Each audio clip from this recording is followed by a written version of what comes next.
ಡಾ. G. S. Amur 1925. ತ್ರಿಭಾಷಾ ವಿಶಾರದರು, Kannada ಸಾಹಿತ್ಯ ಕ್ಷೇತ್ರದ ಖ್ಯಾತ ಕೃತಿನಿಷ್ಠ ಶ್ರೇಷ್ಠ ವಿಮರ್ಶಕರು, ಅದರಲ್ಲೂ ದಾರ್ಶನಿಕ ಸಾಂಸ್ಕೃತಿಕ ನಿಷ್ಠ ವಿಮರ್ಶಕರೆಂಬ ಖ್ಯಾತಿಗೆ ಭಾಜನರಾದ ಗುರುರಾಜ ಶಾಮಾಚಾರ್ಯ ಅಮೂರವರು ಜನಿಸಿದ್ದು ಗದಗ ಜಿಲ್ಲೆ ಶಿರಹಟ್ಟಿ ತಾಲೂಕಿನ ಸೂರಣಗಿ ಗ್ರಾಮದಲ್ಲಿ ಶಾಮಾಚಾರ್ಯ ಹಾಗೂ ಗಂಗಾದೇವಿಯವರ ಮಗನಾಗಿ 1925 ಮೇ 8 ರಂದು ಜನ್ಮ ತಾಳಿದರು. ಸುಮಾರು 40 ವರುಷಗಳವರೆಗೆ ಇಂಗ್ಲಿಷ್ ಪ್ರಾಧ್ಯಾಪಕರಾಗಿ ಕುಮಟ, ಗದಗ ಹಾಗೂ ಧಾರವಾಡದ ಕರ್ನಾಟಕ ವಿಶ್ವವಿದ್ಯಾಲಯದಲ್ಲಿ ಸೇವೆ ಸಲ್ಲಿಸಿ ಆಮೇಲೆ ಔರಂಗಾಬಾದಿನ ಮರಾಠವಾಡ ಅಂಬೇಡ್ಕರ ವಿಶ್ವವಿದ್ಯಾಲಯದಲ್ಲಿ ಇಂಗ್ಲಿಷ್ ವಿಭಾಗದ ಮುಖ್ಯಸ್ಥರಾಗಿ ದೇಶ ವಿದೇಶದ ಅನೇಕ ವಿಶ್ವವಿದ್ಯಾಲಯಗಳಲ್ಲಿ ಸಂದರ್ಶಕ ಪ್ರಾಧ್ಯಾಪಕರಾಗಿ ಸೇವೆ ಸಲ್ಲಿಸಿ 1985 ರಲ್ಲಿ ವೃತ್ತಿಯಿಂದ ನಿವೃತ್ತಿಯಾದರು. ಅಮೂರವರಿಗೆ ಅತ್ಯಂತ ಪ್ರಿಯವಾದದ್ದು ವಿಮರ್ಶೆ. ಇವರು ವಿದ್ಯಾರ್ಥಿ ದೆಸೆಯಿಂದಲೇ ಕಾರಂತರ ಕಾದಂಬರಿಗಳ ಕುರಿತಾಗಿ ವಿಮರ್ಶೆ ಮಾಡಿದ್ದರು.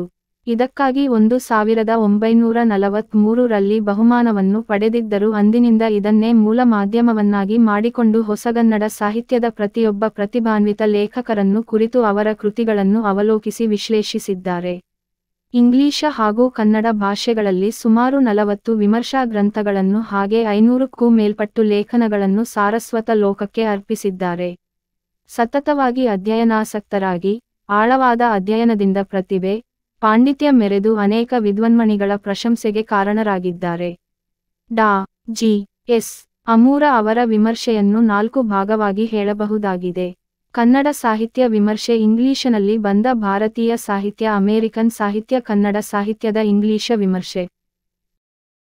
ಇವರ ಕೃತಿಗಳು ಈ ತೆರನಾಗಿವೆ: ಮಹಾಕವಿ ಮಿಲ್ಟನ್, ಕೃತಿ ಪರೀಕ್ಷೆಯ ನ. ಕೃಷ್ಣರಾಯ, ಸಮಕಾಲೀನ ಕತೆ ಕಾದಂಬರಿಯ ಹೊಸ ಪ್ರಯೋಗಗಳು, ಕನ್ನಡ ಕಾದಂಬರಿಯ ಬೆಳವಣಿಗೆ, ಅರ್ಥಲೋಕ, ಭುವನದ ಭಾಗ್ಯ, ವ್ಯವಸಾಯ, ಕಾಮಿಡಿ, ನೆಹರು, ಕನ್ನಡ ಕಥನ ಸಾಹಿತ್ಯ ಕಾದಂಬರಿ, ಸಾತ್ವಿಕ ಪಥ, ಆಧುನಿಕ ಕನ್ನಡ ಸಾಹಿತ್ಯದ ವಿರಾಟ್ ಪುರುಷ, ಅವಳ ಕಥೆಗಳು, ಕಾದಂಬರಿ ಸ್ವರೂಪ, ಹೊಸ ಚಿಂತನೆ, ದ. ರಾ. ಬೇಂದ್ರೆ ಕಾವ್ಯದ ಪ್ರತಿಮಾಲೋಕ, ಅಮೃತವಾಹಿನಿ, ಸೀಮೋಲ್ಲಂಘನ, ಕನ್ನಡ ಸಣ್ಣಕತೆ, ಶಾಂತಿನಾಥ ದೇಸಾಯಿ ಮುಂತಾದವುಗಳು.